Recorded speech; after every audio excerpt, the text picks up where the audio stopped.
नमस्कार। आज मैं आपको क्लास 6 की हिस्ट्री का first chapter an introduction to history का सेकंड पार्ट पढ़ाऊँगी। पार्ट फर्स्ट अगर आपको देखना है तो आप डिस्क्रिप्शन में जो लिंक दिया गया है वहाँ जा कर के आप पार्ट फर्स्ट ओपन करके देख सकते हैं। तो पार्ट जो फर्स्ट था वो हमने जब पिछले चैप्टर पढ़े थे तो हिस्ट्री एंड प्री हिस्ट्री तक कंप्लीट हो चुका था। इसके आगे जो आता है द सोर्स ऑफ हिस्ट्री, यहाँ से आज हम पढ़ेंगे। द सोर्स ऑफ हिस्ट्री में जो है सबसे पहले आता है आर्कियोलॉजिकल सोर्स। आर्कियोलॉजिकल सोर्स, अब देखिए आर्कियोलॉजी क्या होता है। आर्कियोलॉजी जो होता है पास्ट टाइम में जो घटित हो चुकी घटनाएं होती हैं, तो जो भी चीज़ें घटनाएं पास्ट टाइम में हो चुकी होती हैं उनकी स्टडी की जाती है। तो इतिहास की संस्कृतियों का इसमें जो भी प्राचीन काल में हो चुका होता है उसका अध्ययन किया जाता है, ठीक है। और जो इसका अध्ययन करते हैं उनको क्या कहते हैं, उनको आर्कियोलॉजिस्ट कहा जाता है। और जिन चीज़ों का बातों का अध्ययन किया जाता है तो वो क्या क्या हो सकते हैं, वो निम्न प्रकार के हो सकते हैं। जैसे सबसे पहले आता है मटेरियल रिमेन्स। अब मटेरियल रिमेन्स में जो आता है तो इसमें वो चीज़ें हो सकती हैं जैसे कि देखिए यहाँ पे लिखा हुआ है पॉटरी, देखिए ये जो मटेरियल रिमेन्स है इसमें दिया हुआ है old pieces of pottery, clothes, utensils, tools, toys etcetera. तो देखिए इसमें जो है जब एक्सवेशन होती है तो इसमें क्या होता है कि मतलब जब खुदाई होती है, ज़मीन में खुदाई की जाती है, पुरानी चीज़ें उसमें मिल जाती हैं। जैसे हड़प्पा सिविलाइजेशन में मिली थी तो वैसे ही खुदाई के दौरान जो चीज़ें मिलती हैं, तो जैसे जो चीज़ें मिलती हैं, जैसे अभी हड़प्पा सिविलाइजेशन की जब खुदाई हुई थी तो उसमें मिले थे मिट्टी के बर्तन मिले थे और कपड़े मिले थे, या यूटेंसिल्स बर्तन मिले थे, टॉयज़ मिले थे, टूल्स मिले थे, टूल्स मतलब औजार, टॉयज़ मिले थे। ये सारी चीज़ें क्या हुआ था, एक्सवेशन के दौरान यानी खुदाई के दौरान मिली थी। तो ये सारी चीज़ें जो होती हैं इसमें ये सारी चीज़ें मटेरियल रिमेन्स में आती हैं। इसके अलावा अनेक स्मारक, मंदिर, मठ, कलाकृतियाँ आदि के रूप में भी अवशेष रह जाते हैं। इससे हमें उस समय के बारे में, उस समय की सामाजिक, आर्थिक और राजनीतिक गतिविधियों के बारे में पता चलता है। देखिए आप लोग यहाँ देख सकते हैं ये लिखा हुआ है आर्कियोलॉजिकल सोर्स में कि उस समय की जो सामाजिक आर्थिक गतिविधियां थी उसके बारे में पता चलता है। इसके बाद आता है कॉइन्स यानी कि सिक्के। अब देखिए सिक्के का क्या है कि ये सारी चीज़ें जो हैं हमें आर्कियोलॉजिकल सोर्स के अंतर्गत पढ़ रहे हैं हम लोग। आर्कियोलॉजिकल माने पुरातत्व जानते होंगे आप लोग, उसके अंतर्गत आते हैं। अब सिक्के क्या है कि प्राचीन काल में सिक्के जो हैं बहुत अधिक मात्रा में मिल गए थे हम लोगों को। जो प्राचीन काल में जो भी सिक्के चलते थे वो अब जो है मिलते हैं वो सिक्के। तो उसमें हमें क्या पता चलता है कि पहले कैसे सिक्के चलते थे, gold, silver, copper and other metals में सिक्के बने होते थे। तो ये जो सिक्के हमें मिले हैं इससे क्या पता चलता है, इससे हमें इंडो बैक्टीरियन और इंडो ग्रीक पीरियड्स का अध्ययन करने में बहुत हेल्प मिलती है, ठीक है। तो ये सारी चीज़ें जो है ये कॉइन्स में आ गई। तो ये देखिए यहाँ पे कॉइन्स बने हुए भी हैं, ये आप लोग देख सकते हैं यहाँ पे। ये जो है कॉइन्स, ये देखिए यहाँ पे कॉइन्स बने हुए हैं। ये आप लोग देख सकते हैं जो है ये कॉइन्स हैं। तो इस तरीके से ये जो कॉइन्स होते थे ये गोल्ड के भी होते थे, सिल्वर के भी होते थे, कॉपर के भी होते थे। तो ये सारे जो अदर मेटल के भी बने होते थे, तो ये सिक्के बने होते थे।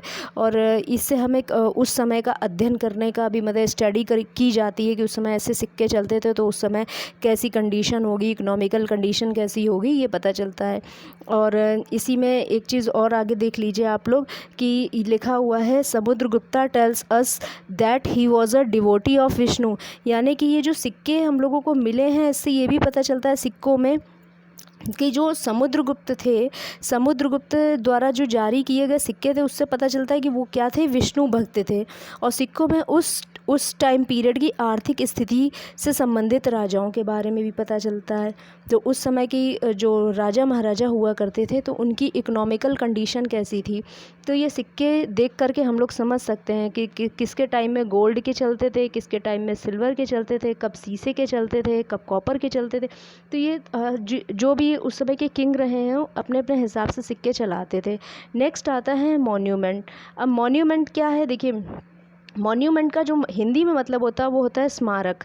अब मॉन्यूमेंट में क्या है कि इसमें जो है टेम्पल्स थे, स्तूपास थे, विहार थे, रॉक कट केव्स थे, पिलर्स एक्सेट्रा। तो देखिए जो टेम्पल्स यानी मंदिर थे, स्तूपास थे जो बौद्धों में स्तूप बनाए गए हैं, वो विहार बनाए गए हैं जब हम लोग बौद्धों के बारे में आगे पढ़ेंगे तो हम लोग इसके बारे में पढ़ेंगे। और केव्स हैं यानी कि गुफाएं हैं, पिलर्स हैं यानी स्तंभ हैं। तो ये सारी चीज़ें हमें बहुत अधिक मात्रा में उस समय जो पिछले एंशिएंट टाइम में बनाई गई हैं, तो ये सारी चीज़ें मिली हैं। और इससे हम उस समय की किन चीज़ों के बारे में पता लगा सकते हैं, इससे उस समय की आर्किटेक्चर के बारे में और स्कल्पचर के बारे में और इंजीनियरिंग के बारे में, इन सब चीज़ों के बारे में पता चलता है। और इससे जो धीरे धीरे डेवलपमेंट हुआ है वो पता चलता है। और इन स्मारकों से लोगों के जो ये मॉन्यूमेंट बने हैं इनसे क्या होता है कि लोगों के सामाजिक धार्मिक जीवन का भी पता चलता है। यानी कि जो उस समय का कैसा रहा होगा, कि उस समय सोशल और रिलीजियस लाइफ कैसी रही होगी लोगों की, तो ये हमें किससे पता चलता है, मॉन्यूमेंट से। नेक्स्ट आता है आर्टिफैक्ट। अब देखिए आर्टिफैक्ट में क्या था, आर्टिफैक्ट का मतलब होता है कलाकृतियाँ। उस समय जो कलाकृतियाँ बनाई गई थी वो कैसी थी। अब कलाकृतियों का मतलब जब चीज़ें बनाई जाएंगी तो क्या क्या चीज़ें हो सकती हैं, जैसे टूल्स हैं, वेपन्स हैं, पॉटरी है और स्कल्पचर है, टॉयज़ है, कॉइन्स है और ज्वेलरी। तो ये सारी चीज़ें जो थी इंसानों द्वारा बनाई गई थी चीज़ें। तो इसको हम लोग किस में बताते हैं, आर्टिफैक्ट। तो ये सारी चीज़ें उस समय जो कलाकृतियाँ, इस समय देखिए आप लोग यहाँ पे देख सकते हैं कि ये देखो बनाई गई हैं ये सारी चीज़ें। तो ये ह्यूमन मेड है, इंसानों ने बनाई हैं। और इसमें जो है टूल्स है, ये देखिए टूल्स बने हुए हैं, ये सारे टूल्स हैं। तो इसका जो उस समय के मानव थे वो इसका शिकार करने में प्रयोग करते थे। तो ये सारी चीज़ें, वेपन्स इनके यही थे इसी तरीके से। तो ये जब हम लोग आगे पढ़ेंगे तब हम लोग इसके बारे में डिटेल्स में पढ़ेंगे। तो ये सारी चीज़ें थी आर्टिफैक्ट के अंतर्गत आती हैं। नेक्स्ट आता है मैन्यूस्क्रिप्ट। अब मैन्यूस्क्रिप्ट को भी समझ लेते हैं। देखिए जो मैन्यूस्क्रिप्ट है इसका मतलब होता है हाथ से लिखी गई किताबें। अब हाथ से लिखी गई किताबें मतलब जो मैन मेड है, हाथ से लिखी जाती हस्तलिपि का यूज़ होता है, उसको बोलते हैं मैन्यूस्क्रिप्ट।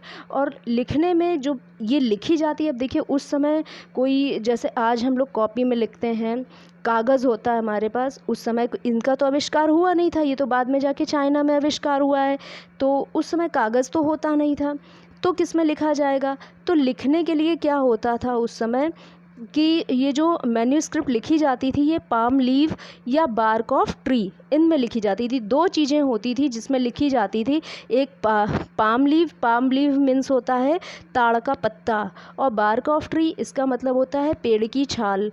तो इसमें लिखी जाती थी। और ये लिखी भी भाषाएं जो थी उस समय प्रचलित भाषाएं थी, वो कौन कौन सी थी, संस्कृत, प्राकृत, तमिल, इन भाषाओं में लिखी जाती थी मैन्यूस्क्रिप्ट। ठीक है, आगे आता है रिलीजियस मैन्यूस्क्रिप्ट। अब रिलीजियस मैन्यूस्क्रिप्ट में क्या आएगा कि उस समय जो रिलीजियस मैन्यूस्क्रिप्ट में, यहाँ पे देखिए आप लोग ये लिखा हुआ है, ये रिलीजियस मैन्यूस्क्रिप्ट।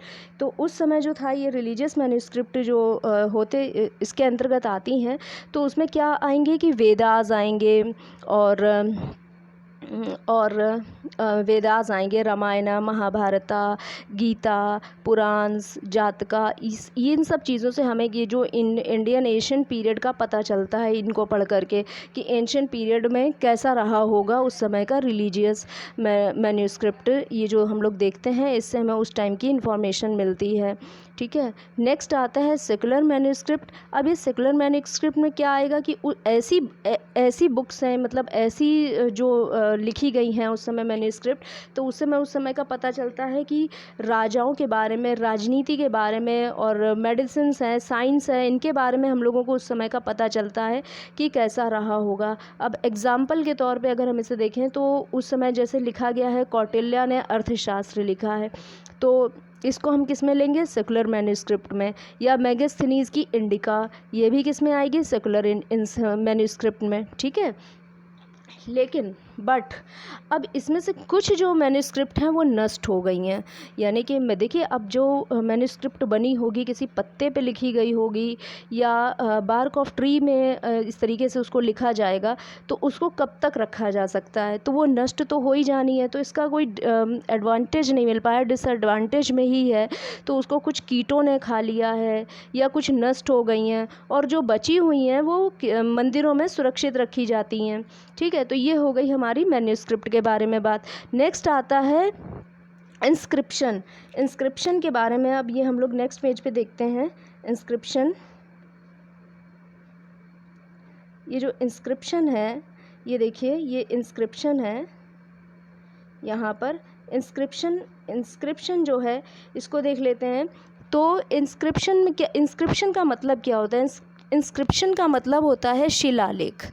अब ये शिलालेख क्या है, तो ऐसी चीज़ें जैसे मान लीजिए कि जो लिखा जाता है, अभी तो हम लोगों ने मैन्युस्क्रिप्ट पढ़ा जो पत्तों पे लिखी जाती है, ठीक है, पेड़ों की छालों पे लिखी जाती थी, लेकिन इंस्क्रिप्शन में क्या है कि ये चीज़ें किस में लिखी जाती हैं, रॉक्स, पिलर्स, केव्स वॉल और वॉल्स ऑफ फोर्ट, इन सब में लिखी जाती थी, मतलब रॉक्स में यानी चट्टानों में, पिलर्स यानी स्तंभ जो खंबे होते थे उसमें लिख देते थे, या केव वॉल यानी गुफा की दीवारों में लिख देते थे, या वॉल ऑफ फोर्ट यानी महलों की दीवारों में जो चीज़ें लिख दी जाती थी, तो या तो क्ले यानी मिट्टी या तांबे की टैबलेट्स पर उत्कीर्ण किया जाता था, उनको किसी तरीके से खोद करके उत्कीर्ण करते होंगे, धीरे धीरे लिखते होंगे, तो इस तरीके से उत्कीर्ण करते थे। उस समय की सोसाइटी के बारे में, उस समय के किंग्स के बारे में ये सारी चीज़ें, जानकारियाँ उस समय दी जाती थी, तो इन सब चीज़ों पे ये लोग लिखते थे।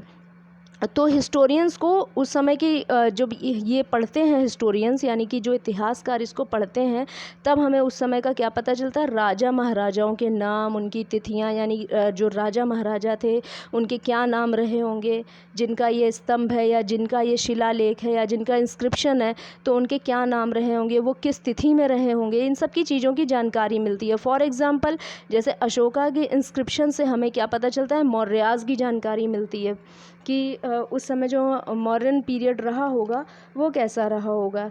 तो स्टूडेंट्स, यहाँ से हमारा जो पार्ट सेकंड है वो कंप्लीट हो चुका है, और इसी के साथ ही हिस्ट्री का फर्स्ट चैप्टर भी कंप्लीट हो चुका है, ठीक है। और सेकंड चैप्टर, इसका जो सेकंड चैप्टर है वो भी हम इसके बाद नेक्स्ट वीडियो में देखेंगे। अभी तक के लिए इतना ही। Thank you so much.